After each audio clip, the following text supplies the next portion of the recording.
thanks everybody for joining us. Just by way of intros, my name is Mike Shellenberger. I am a senior solutions architect here at CDI. Most of my focus area is on more of the Microsoft modern endpoint technologies. So, Windows 11 and Intune, configuration manager, all sorts of things there impacting digital workspace. Dillon, you want to introduce? Yeah, Dillon White. I'm also a senior solutions architect on our pre-sales team, everything Microsoft security, which is and it is what it is. Yeah, it's A lot. something special, lots. But I think Mike and I have a really interesting role as we're one of the few people that are just one OEM focused, but we get to integrate everywhere else. So we get to see all the cool stuff and get to highlight all the cool integrations that are coming out for create solutions. So that's what we do every day. It's pretty cool. For sure.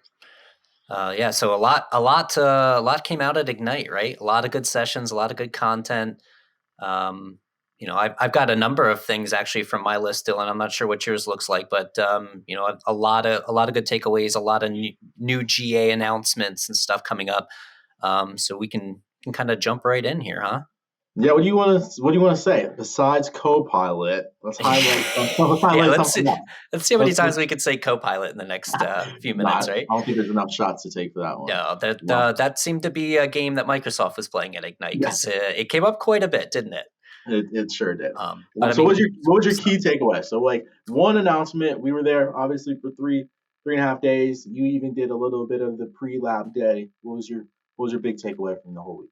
Yeah, a couple things. Not to say Copilot and go back to AI, but there's just so much potential there, and you don't realize how much, especially if you're focused in a specific area at this point, that's not related to AI, how much you don't know. There were a lot of acronyms, a lot of things thrown around there that I was just like, wow, I have no idea what these people are talking about right now. But it just made me realize how invested I need to be in my career growth, right? I need to be thinking about these technologies, how they're going to impact not only my current role, but what's that role going to look like 10 years from now? So my key takeaway was really kind of an aha moment of you really need to start getting acclimated to what all these terms and technologies are and how they work together, because they're definitely coming, right? And they're coming quick. So, what about you, Dylan? Yeah, I would say besides Copilot, right? Everybody can mention Copilot for days, probably months at this time. But I think a lot of what I learned, especially in the security world, is just the integrations throughout, right? Like the biggest announcement we saw from my side was the Defender XDR integration, right? Another rebrand. It's not Microsoft 365 Defender anymore. It's Defender XDR. So another one for me to remember, but it's integrated everywhere, right? Not to say Copilot a million times, but one of the coolest sessions I saw was Microsoft Entra Governance with Copilot, right? So it's definitely ways in which we can talk to it, but it's also Copilot's not there for everybody. So how do we walk that fine line, right? I think it's how do we help customers like your guys selves watching out there understand whether or not you can get Copilot, and if you can't, how can you integrate at least AI some way into what you already have? Nice. Yeah, for sure. Copilot and the whole AI thing really carried into over a lot of sessions, right? A lot of really cool announcements. I really like the team session. They did a lot of chats about or discussions about things like Microsoft Mesh coming, and that's going to be GA in January of 2024. The Teams IntelliFrame, which is the ability to take, basically a camera, room-based camera that in the past would show the entire scope of the room, and now have that camera break up individual presenters and create them as almost individual attendees in the team session. And again, with the AI background, intelligently being able to differentiate between those people, separate their speech to text, the transcription of their voices, like all of that is just some really fascinating announcements, really cool stuff coming down the pike really quick. But the team stuff with AI and was a big heavy hitter for me, as well as Security Copilot for Intune. You mentioned, Copilot really just solely focusing on the Intune piece, being able to say, hey, Copilot, like create me a profile to do, configure the desktop background on a specific endpoint. And it goes to town creating that for you. Like, that's insane. You don't even need us anymore. You don't need consultants, right? No.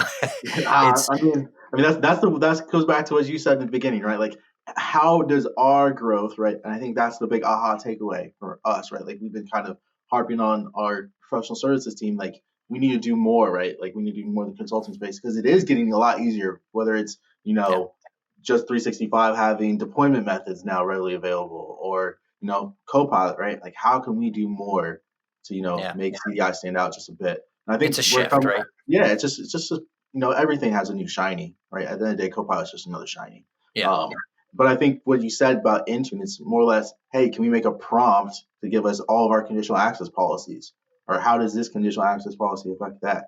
Right? Which one's taking priority? Those kind of things. Definitely cool, but at the end of the day, it's still how you use it. Yeah, yeah. I mean, it's going to make life a lot easier for customers when it comes to deployment, wrench turning, which is great. I still absolutely see a need for consultants like ourselves to be able to help customers plan and execute, on those migrations. So the wrench turning is easy enough, right? And it always really has been with certain tools, but it becomes even easier with Copilot and AI. And now it's more about hey, we need somebody who's got the expertise, who has done this a bunch of times before to help our organization adopt this, right? Because it's not all about just the wrench turning in the background. That's a very small fraction of a deployment. It's really about understanding the customer environment and being able to execute and roll out, that new product or service as less intrusively as possible, right, for Yes. the end users. Yeah, it's how to operationalize it without blowback, right? That's always been the name of the game. Yeah. So we've talked a bit about Copilot. We talked a bit about what we enjoyed. Now, what was the number one announcement feature? All right. Something that we were blown away So by. for me, it was that Intune suite. There's several products within Intune suite that are going to GA in February of 2024. February 1st, I think, is the target. These were already discussed products and solutions out there, so we knew that they were coming. But the actual product announcements, the three that were huge, Cloud PKI was a big thing. So today, that's a struggle for customers who are trying to go full cloud managed endpoint. They still need a PKI if they're doing certificate-based auth for anything like VPNs, wireless network access, anything like that. And so that requires us to still run a legacy on-premises Windows Server certificate authority, which most customers aren't keen on doing, right? Stand all that up, all that infrastructure just to Hey, get certs up. Hops, that was my first love. That's how I got Yeah, into right. it. Yay, certificates. But Microsoft's basically said, okay, that'll be a checkbox, right? You subscribe to Cloud PKI, we'll stand up the CA, we'll maintain the proper Yep. 2-tier architecture or whatnot. You just worry about pushing the necessary certs out to your clients, trust in our CA, and away you go. So that's huge. That's going to be a big one. A lot of our customers have been buzzing about that.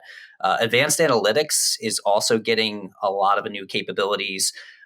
Being able to ask Copilot, hey, show me what services are running across all my endpoints, and it will real time bring back as much data as it can from the clients that are currently on, and the ones that aren't, it'll pull that information from inventory from the database.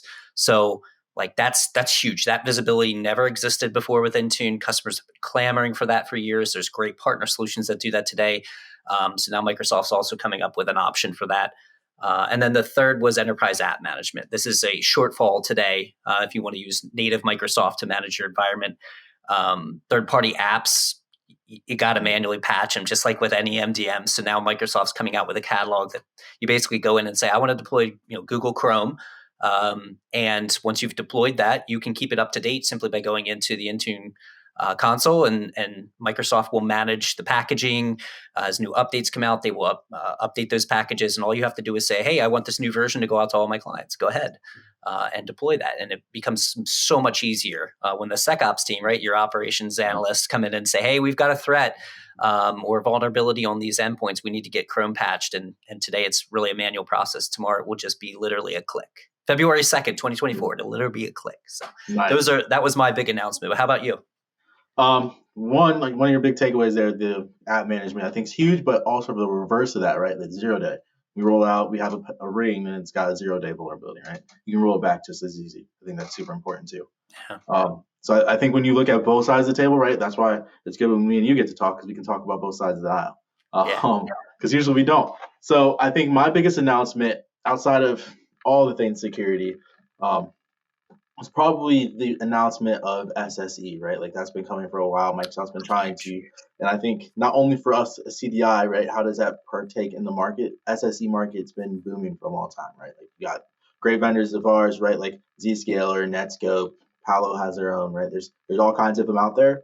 Microsoft's making one which is very interesting. This product has been out for a few years, right? Everybody knows, hopefully knows Azure AD App Proxy, right? That's what it's built on. But now it's got client base, so quick and easy to remove. It's probably going to be lightweight, but once again, Microsoft is going to make it a new license. So come March, it'll be interesting to see what that licensing looks like. But I would say to all of our customers out there, if you're interested in just a pure VPN replacement, it's a pretty good option. Yeah, a lot of buzz. All the sessions that I've seen around Oh, SSE are just packed full. Ignite, they were packed full, as well as like there was just a partner session the other day that I was like, oh, that might be interesting. And like literally a couple minutes after the invite came out, they emailed back and said, due to cool. overwhelming response, like we're going to have to break this up into multiple sessions because there's just so much interest around it. So yeah, that's a good one. I would say that if as customers, if you guys are, I think Microsoft has a recommendation of a certain amount that can have access to. But what Mike and I are talking about when we talk about customer, like what we've heard in private previews, there is an actual Microsoft customer connection program that you can actually request access to. So with that access, you can get access to private previews. You can get access to all kinds of cool preview features, private features, roadmaps that aren't generally available. So The you also community get is access to program. awesome.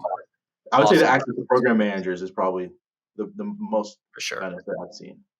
For sure. There were two other areas that I saw that I was really super interested in. Really, the VDI space, right? Windows 365 has some new SKUs to include GPU, which is big because a lot of customers might have chose AVD or some other solution because of the lack of GPU in Windows 365. So Microsoft bringing that out and adding SKUs for that was pretty big.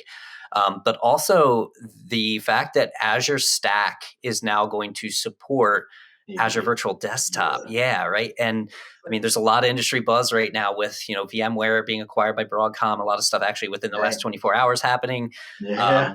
It's interesting, but customers are curious. Like they want to know, hey, we still want to run an on-prem workload for maybe some of our VDI pools, but we don't want to move everything out to AVD or Windows 365. What are our options with Microsoft? And today it's kind of like, well, not a whole lot, right? Like we don't have a great option, but now that we have Stack able to support AVD and that's coming out in GA in January, hopefully. Yep. It's like, great, you can run your AVD pools on premises. You can run your AVD pools in the cloud. You can do both. Like that's going to be huge, I think, for a lot of our VDI customers. So I'm excited about that. And my last one was really like, I sat in on a session for ServiceNow, which I don't have a ton of background with ServiceNow. I know I've worked with our teams a few times on integrations. They're very easy to get rolling and a lot of cool stuff there. But I didn't realize that ServiceNow has over 80 integrations across the M365 stack. Right. Everything from like Teams, to again, Intune, agent-based chat from their console directly to a Teams client. Like there was so much cool stuff in there where I was really like, wow, I need to go back and get with our ServiceNow team because there's a lot of cool stuff here our customers could take advantage of that they might just not know about. I know I didn't. So yeah, I would say that you hit on something that besides the ServiceNow integration, I think that was probably my biggest takeaway. We talked about it a bit when we were there, like actually going to Ignite, what we thought about the in-person side of it. I think getting to go talk to the people at the expo booth, like Ignite had an expo booth room full of, I think they rotated out, but probably 180 vendors at a time, right? ServiceNow is one of those, but you got to talk directly to solutions engineers. You could ask them whatever questions you had, right? I think that was another big takeaway for me, for sure. Yeah, but ServiceNow is huge. Whether it's identity, whether it's security, whether it's Intune Teams, there's an integration everywhere, and it's definitely rampant now. So yeah, those were the major things I know. Like my to-do list post Ignite is huge. I don't know what your digital backpack looks like, but like mine is just overflowing with hours of content that I need to, go back and watch because they were either overlapping sessions or were digital only, and there was Seattle only options that I attended instead. And I just have so much to go back and watch, and so many follow-ups in my to-do list now. Now, I would definitely say my Christmas planning is according to my backpack. Let's put it that way. But I think you mentioned something to do, which I think is very interesting. Another release that came out, right? People talk about how they manage tasks, right? And just day to day, I do a lot in Planner. So seeing Planner integration to do more integration across 365 is better, right? So also the GA of Loop. I use Loop a lot. I think it's good product. But outside of that, key topics, like what were your key topics and takeaways? Obviously for you, endpoints highly, but like anything else? A cool factor, right? That's not really Okay. directly related. This I want to go back to that Teams mesh Okay. experience. I know our leadership on our side Yeah, a certain is a person might not certain like this someone one. that loves digital avatars when we join. But Hey, like hey, in the Kyle past, Nolan. yeah, yeah. Just a shout out, Kyle. In the past, it's really been like like what's the point, right? Why Yeah, do I want to be a digital avatar in a 2D kind of space? kind of world. Yeah. But having a preview and seeing what it's going to look like in an immersive space. Hmm. So even if you're on a PC and you're not using, a headset like a MetaQuest or something Yeah. like that, you still have the ability to enter these 3D worlds. Yeah. And I'm thinking like in terms of our group calls and things, our social events and stuff internally, where we've got like 100+ people. Right now, it's really hard for everybody to participate because you talk over each other, you're chatting over each other. In this 3D world, you can like literally walk around and join different conversations Yeah. as you're just like strolling around. I can walk up, hey Dylan, what's going on? And as I walk away from you, I hear your conversation fade, and the next group of people start to come in. Like it's just like in the real world. It's crazy, and I'm thinking like, wow, that's interesting. Like that could be really neat. It brings a whole new method to water cooler talk. I know we make a good joke about it inside. As soon as Avatar's released, like we started talking about it because certain people on our team definitely wanted to Yeah, have an idea around it. But I think it does bring up that whole new idea of like water cooler talk. Like we could say we probably communicated more with Ignite and connected more in person than you do remotely. You just do. And I think it yeah, brings a good option, right? Because the hard part now in our society is we have a whole group of people that were very accustomed to working in person. And now we have a whole group of people that don't want to work in person. So where do we meet in the middle, right? yeah, And how do you still make sure those actual connections get built? It could be a good middle ground. It's just whether or not people can adopt. yeah, for sure. Anything else? Any new like exciting announcements that you were super keen on? I know we hit on a bunch of things, but anything else? Yeah, I think my biggest takeaway outside of all the rest is obviously just Azure, like AI, Open AI, like AI as the whole. There's lots of still unfounded truths out there, lots of myths that people don't understand. Like I think I heard probably every session I was in about AI, I sat in about seven of them.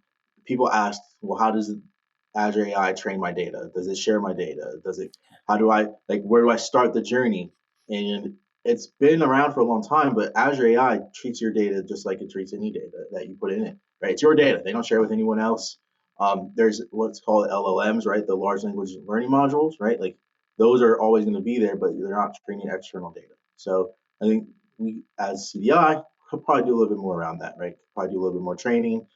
Definitely going to create some workshops around what is secure AI. I also Microsoft Purview, a little plug for Purview. They came out with a conditional access inside of, and then a cloud app connector to actually go out and discover all of your AIs. So I thought that was pretty cool. Oh, Over nice. 400 that are in there. So Cool. Sign me up for those workshops, those AI workshops, because I am like I need to learn, and I'm super interested. So that sounds really cool. Hopefully I get a chance to attend those. But that's exciting stuff for our customers. no, I think they're good. I think we just have to understand. It all goes back to data, right? Normally, it's good whether it's analytics, whether it's classifying data. You're only ever as good as your data. So Sure. it's like you talked about with Intune, right? Everybody wants analytics. Yep. Yep. We're getting there Um, slowly but surely. we try. Now, one of the last things I want to talk about. I know you had pretty good swag. You probably had the best swag out of all of us that attended Yeah. the See conference. if I have it handy. So, what I wanted to ask you, for those people that don't know, right? A lot of people, yes, the Microsoft Windows 365 sponsored by Control. Shout out to the Control team. Shout out. But more shout out to Christian Brinkoff, right? Like he's probably one of the best in the business and been doing it for a very long time. He's a Microsoft PM, but a lot of people don't understand how much access you get through going to Ignite, right? Like the Microsoft's not outsourcing their sessions. Christian Yeah. Brinkoff was hosting that session, right? Yeah, Like no, I literally signed the book for us. Control Up again, shout out. Giving away the books was awesome. That's probably the coolest swag, that takeaway. But like, yeah, I walked right up to Christian and chatted with him. I asked questions. It was awesome having direct, access to a product manager like that. I honestly don't know many vendors that give you that kind of access, right? And the feedback and like for me, that was one of the biggest takeaways on the other side too, right? Like I was able to talk to it, not only a security lead, but they lead, you know, probably 3 other products at Microsoft that are related to me, right? Sentinel does tons of Defender and leads the newsletters team for them, right? So I think having that kind of gateway interaction is super important, and that's open to everybody. I didn't see them turn down any conversation, so it's not like just because we wore a CDI shirt they said hi. Like it's Yeah. not that way. Yeah, a lot of key. Hey, let's follow up after this. Exchanging of contact Yep. info, LinkedIn connections, things like that. But you're right. Like that's the big piece of the in-person event, right? That I know not everyone can attend in person. I know there's costs associated, and I get all of that. But if you ever get the opportunity, the in-person, just the social aspect, and like you said, access to product managers, being able to kind of rub elbows with everyone and literally, get to know people. Yeah. That was awesome. It's networking 101, right? We take it Yeah. back to where we started at, but I think that's the part that the next generation might find a little bit harder. So I think as we wrap up our big takeaways, one thing I'd like to say to everybody out there is if you have any feedback of Ignite, or if you have any feedback that you'd like to see from us on any of these topics or ones that you were interested in, please let us know. Reach out to either your account manager, reach out directly to us. Our LinkedIn's are here. You can feel free to hit me up on LinkedIn. I don't really care. I'll answer them all. I think for us as we part, I really want people to understand that CDI is a lot more than just Microsoft, right? Like we do love Microsoft. Mike and I probably made a very good living off Microsoft, right? We are two very big fanboys, but Yep. we talk about it all, right? Like, and we can talk to any of it. So please let us Yeah. know, Mike, what you got to say. Yeah, I mean that's 100% right. Like Microsoft does a lot of things great and fantastic, and they continue to evolve. But certainly some great partner solutions, some good areas that Microsoft doesn't play in now. That again, partners like ServiceNow, where CDI can help out with one-stop shop, right? We can help you integrate the best of both worlds across the stack. So yeah, that was cool. It was very fun. Hopefully, we'll see you all there next year, right, in person. Yeah. Who knows where it's going to be? I don't think it's been announced, but. I think that's the biggest rumor. So maybe that'll be our poll, Mike. Maybe where do you want to see That's a Ignite? great one. Yeah, Where where do do you you want want to to see see Ignite? it? I like that. Let's do that. Let's do that. So my shout out is hopefully Orlando. I prefer them not to go to Vegas. 100% agree. Please bring it back to Orlando. So awesome. Thank you guys again. We hope to see you on the next one. Yep. Thanks, everybody. Take care.